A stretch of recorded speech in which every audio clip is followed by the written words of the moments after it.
آپ کے محبوب قائد امام ابن تیمیہ نے اپنی کتاب اقتداء صراط مستقیم میرے میں محبوب قائد، اچھا، اقتداء صراط مستقیم میں لکھا ہے کہ میلاد منانا اگرچہ بدعت ہے لیکن اس پر ثواب ملے گا، اور شاید اسی حوالے سے آپ کی شیخ زبیر علی زئی رحمہ اللہ سے بھی کوئی فون کال ریکارڈڈ موجود ہے 2009 یا 10 میں۔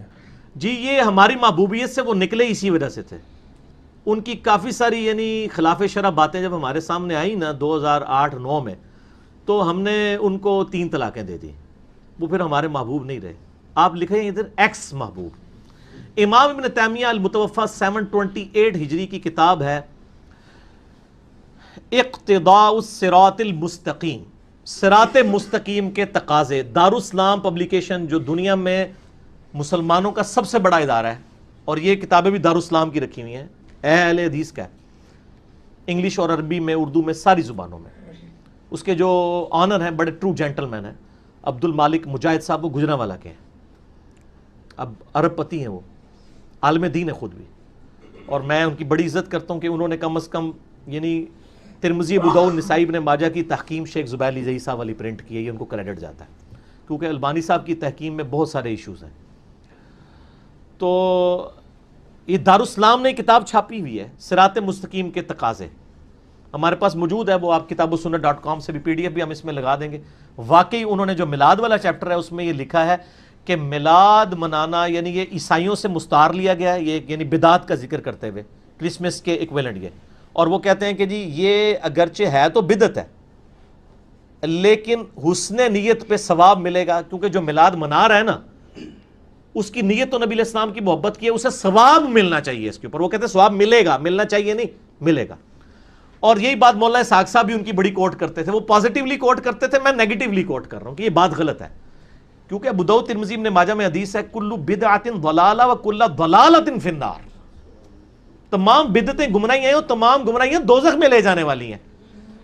آپ بدعت بھی ڈکلیئر کریں اسے، اور بدعت حسنہ نہیں کہہ رہے، وہ بدعت سیئہ کہہ رہے ہیں، بری بدعت، یعنی میں وہ والی ٹرم کہہ رہا ہوں جو یوز ہوتی ہے، ہم تو اس کو نہیں مانتے۔ بہرحال تو جب نبی علیہ السلام کہہ رہے ہیں بدعت دوزخ میں لے جانے والی ہے اور آپ اس پہ ثواب کی، پھر تو اس پہ میرا بھی ایڈ کر لیں، میں امام ابن تیمیہ کو الزامی جواب دیتے ہوئے اینٹی وینم اور پھکی کے طور پہ کہتا ہوں کہ پھر تو محرم کے اندر ماتم کرنا بھی ہے تو بدعت، لیکن اہل بیت کی محبت میں ثواب ملے گا، کیونکہ اہل بیت کی محبت و ایمان کا حصہ ہے۔ صحیح مسلم میں حدیث ہے 240، علی سے محبت نہیں رکھے گا مگر مؤمن، علی سے بغض نہیں رکھے گا مگر منافق۔ اور ترمذی میں حدیث ہے نبی علیہ السلام نے حسین ابن علی کو اٹھا کے کہا اے اللہ یہ میرے بیٹوں میں سے ایک بیٹا ہے، اے اللہ تو بھی اس سے محبت کر، اور اے اللہ تو اس سے محبت رکھ جو حسین سے محبت رکھے، اور جو اس سے دشمنی رکھے تو اس سے دشمنی رکھ۔ مسند احمد میں موجود ہے۔ تو اس کے تحت تو جو ماتم کر رہے ہیں اور جو چھریاں چلا کے ٹیبو کے طور پہ اسلام کی بدنامی کا باعث بن رہے ہیں، تو پھر ان کو بھی ثواب ملنا چاہیے، پھر تو دنیا کی ساری بدعتیں حلال ہو جائیں گی۔ اور یہ شیخ زبیر علی زئی صاحب کو جب میں نے بتایا نا، اب میں خیر آن کیمرہ یہ بتا دیتا ہوں بات، یعنی یہ بھی کوئی کتمان حق نہ رہ جائے۔ شیخ زبیر صاحب نے ایک مضمون لکھا تھا، کیا امام ابن تیمیہ اہل سنت ہے؟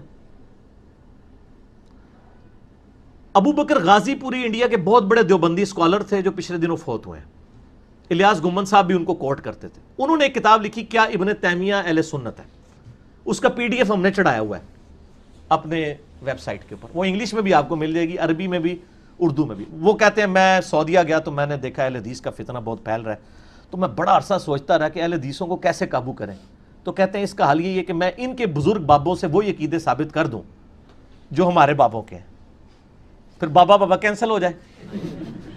پتر تو کیوں فیل ہویا؟ ابا جی تہاڈے دوست دا منڈا بھی فیل ہو گیا ہے، یہ جواب۔ بیٹا تو کیوں فیل ہوا؟ ابا جی آپ کے دوست کا بیٹا بھی فیل ہو گیا، تو میں بھی اس کے ساتھ ہی تھا، میں نے بھی فیل ہونا۔ مناظروں کے شروع میں وہ شرط بھی رکھتے ہیں نا کہ اگر آپ نے ہمارے بزرگوں کی کوئی گستاخی دکھائی اور اسی طرح کی ہم نے آپ کے بزرگوں کی دکھا دی تو دونوں برابر ہیں۔ نہ سر برابر پہلے ہوتے سن، جب تک یہ عرض کیا ہے میدان میں نہیں آیا تھا کہ نہ میں وہابی نہ میں بھابی، میں ہوں مسلم علمی کتابی، تو وہ کینسل کر دیتا۔ تو میں نے شیخ صاحب سے کہا کہ آپ نے اس کتاب کے جواب میں ایک مضمون لکھا ہے الحدیث رسالہ میں، کہتے ہیں ہاں، تو میں نے کہا وہ آپ نے جواب تو اس کتاب کا دیا ہی نہیں ہے۔ اچھا اب اس سے بڑی حیران کن بات، کہتے ہیں میں نے جواب تو دیا ہے نا، میں نے بتایا کہ جی دیوبندی جن کو بزرگ مانتے ہیں نا وہ بھی امام ابن تیمیہ کو اہل سنت مانتے تھے، یعنی ابن حجر اسقلانی اور ملا علی قاری، یہ سب لوگ۔ میں نے کہا شیخ صاحب ابو بکر غازی پوری نے اس کتاب میں سنگین چیزیں ابن تیمیہ کی ہائی لائٹ کی ہیں جو اہل حدیث کے ہاں اسٹیبلش بدعتیں اور گمراہ کن اور بعض مشرکانہ عقائد سمجھے جاتے ہیں۔ سماع موتا کا عقیدہ ہو گیا، اور اس کے علاوہ ناسبیت پائی جاتی تھی، وہ چیزیں انہوں نے ہائی لائٹ کی، وہ آپ کتاب پڑھ لیں۔ میں نے کہا شیخ صاحب اللہ کو جان دینی ہے، مجھے ایمانداری سے بتائیں آپ نے ابو بکر غازی پوری کی وہ کتاب پڑھی ہے جس کا جواب آپ نے لکھا ہے؟ کہتے ہیں علی بھائی میں نے کتاب نہیں پڑھی۔ انا للہ و انا الیہ راجعون، یہ میری 1 to 1 ان سے کنورسیشن ہوئی فون۔ میں نے کہا آپ نے کتاب ہی نہیں پڑھی ہو، آپ نے اس کتاب کے خلاف جواب لکھ دیا، اور جواب اس میں جو اعتراضات ہے وہ نہیں دیا۔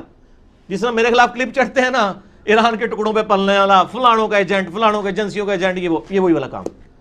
میں نے کہا شیخ صاحب وہ کتاب پڑھیں، اس میں تو بڑی عجیب و غریب چیزیں ہیں، ان میں سے ایک چیز میں نے ان کو یہ بتائی۔ وہ شیخ صاحب کا شام کو فون آیا، مجھے کہتے ہیں علی بھائی یہ ابن تیمیہ کو تو میں پہلے ہی جو ہے نا امام نہیں مانتا تھا، یہ حافظ ابن تیمیہ ہے، یہ تو میں عام مولوی مانتا ہوں، اس نے تو ساری بدعتیں حلال کر دی ہیں۔ پھر میں نے کہا اس کے آگے انہوں نے لکھا ہے عبداللہ بن عمر کو بدعتی ڈکلیئر کیا ہے۔ عبداللہ بن عمر صحیح بخاری میں 10 حدیثیں آتی ہیں کہ جن جن جگہوں پہ نبی علیہ السلام نے سفر حج میں نماز پڑھی وہ اپنی سواری روک کے وہاں نماز پڑھتے تھے۔ مسند احمد میں تو یہاں تک آتا ہے وہاں پیشاب بھی کرتے تھے جہاں آپ نے کیا، محبت میں۔ تو ابن عمر نے کہا یہ چیزیں ابو بکر، عمر، عثمان و علی سے ثابت نہیں ہیں۔ ابن تیمیہ نے کہا لہٰذا یہ بدعتیں ہیں اور یہ گمراہیاں دوزخ میں لے جانے والی ہیں، یہ بدعت کی پیروی ہے یہ کام کرنا۔ ابن عمر کو بدعتی کہا تو شیخ زبیر صاحب نے کہا انا للہ و انا الیہ راجعون۔ اور یہ بات جو ہے نا ابن عمر کو بدعتی کہنے والی، یہ آڈیو ریکارڈنگ میں میری 40 منٹ کی کال موجود ہے۔